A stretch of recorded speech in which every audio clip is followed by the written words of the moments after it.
السلام عليكم ورحمة الله وبركاته. اليوم غادي نهضر لكم على 9 ديال المنافع ديال تقريبا 9 10. هذا الحمص هو العاشر ديال هاد الأدوية اللي ما كايناش عند الطبيب ولكن كاينه عند العطار.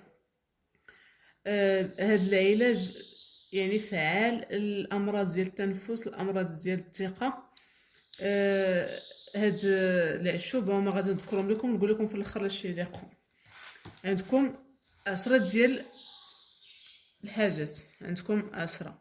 غنبداو بالحمص. الزريعه ديال الكتان، الحلبه، الزريعه ديال البصله، صانوج، حب رشاد، حرقسوس ها هو مدقوق، وعندكم النافع البلدي والنافع البستاني والتيغنديزت. ها هي. كاين اللي اول مره غادي يشوف معنا هاد العشبه ديال التيغنديزت، راه تتكون غاليه. يعني الا مشيتو هاد الشيء غادي تاخذوا 50 غرام، يعني شي 4 دراهم، ولكن هذه خذوا منها شي 30 درهم 40 درهم. تتكون غاليه، خذوها. هاد الشيء كله هو راه 40 درهم 25 درهم تقريبا 30 درهم. المهم راه هي تتكون غاليه. هي شفتوها كيف دايره تيغنديزت، تيقولها تيغنديزت.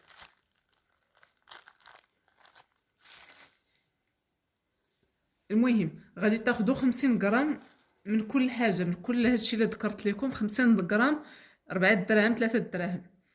غادي نعاود معكم. غادي تحتاجوا الحمص،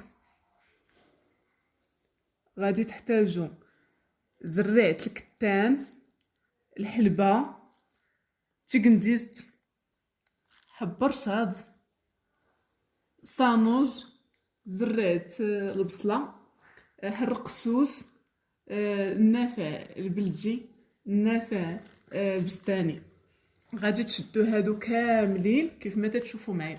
غادي تنقيوهم كاملين. غادي تدقوهم، ديروه في مولينيكس. وغادي المهم حاجه بحال هادي ما غاديش تدق لكم ديريكت مولينيكس، غادي ديروها في المهراز وغادي تدقوا هادشي كله. هو غادي يولي بودر.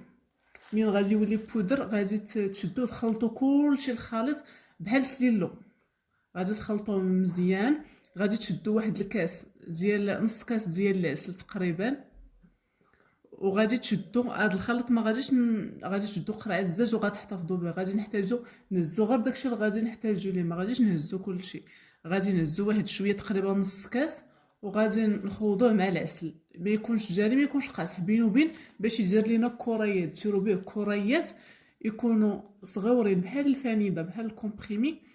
غادي طريقه الاستعمال: غادي تاخذوا وحده قبل، غاديروها تحت اللسان ديالكم. غادي تاخذوا وحده قبل ما تنعسوا، وغادي تبقى تحت الفم ديالكم تذوب على خاطرها. وحده وثاني في الصباح، وحده في الصباح. غتاخذوا وحده في الصباح وحده في العشيه. غادي من تفيقوا من النعاس على الريق غادي تاخذوها، وغادي تبقاو تمصوها تذوب على خاطرها.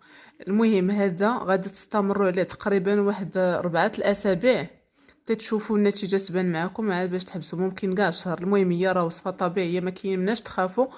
بالنسبه نقول لكم الدواعي الاستعمال، بحال مثلا الناس اللي فيهم الثقه، الناس اللي فيهم عندهم ضيق التنفس، الناس اللي عندهم مشكل عندهم مشاكل ديال الحساسيه، يجربوا هاد الوصفه. راه مزيانه وتعطي الطاقه وما تبقى تجيك النهجه في الواحد تيبقى ينهج والمهم تترد لكم الانرجي ديالكم.